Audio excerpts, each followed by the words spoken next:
Hi, good afternoon from New Orleans, where it's a little more chilly today. We're near Canal Street, and I'd like to share with you an afternoon I spent reading the correspondence of Tennessee Williams. Tennessee allowed his papers to find many homes. Look for his artifacts at the Harry Ransom Center in Austin, the great repository of American letters. You'll also find his items at Sewanee, hope I'm saying that right, the University of the South, and Columbia University in St. Louis. Lucky for me, a stash of items resides under the care of the Historical New Orleans Collection, thanks to Fred W. Todd. Todd collected Williams's papers for 45 years, probably starting right around 1955 is my guess. As far as I can tell, Todd lived in Texas, and he donated to gay rights organizations when asked by Tennessee Williams. Todd managed to collect more than 250 items of correspondence, letters to the playwright, letters by the playwright, and letters about the playwright by people in his life. More than one reports on his deteriorating mental state.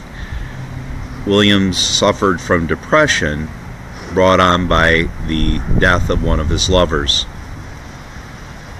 One even revokes his right to act in his own stead.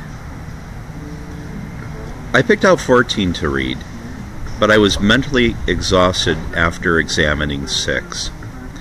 I made notes in pencil, a requirement of the reading room.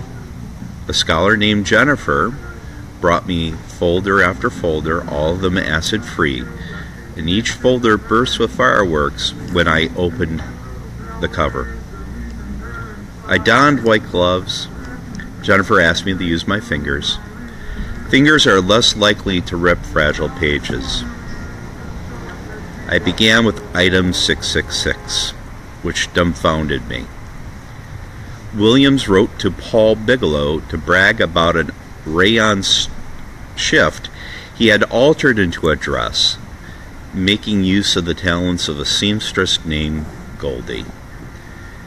He wore the dress to a purely social function, and the dress drew many compliments. The madam offered to set him up on a blind date on an island near the Dry Tortugas. Williams quipped, "I love a blind date. It's like an Xmas package." And he said Xmas rather than Christmas.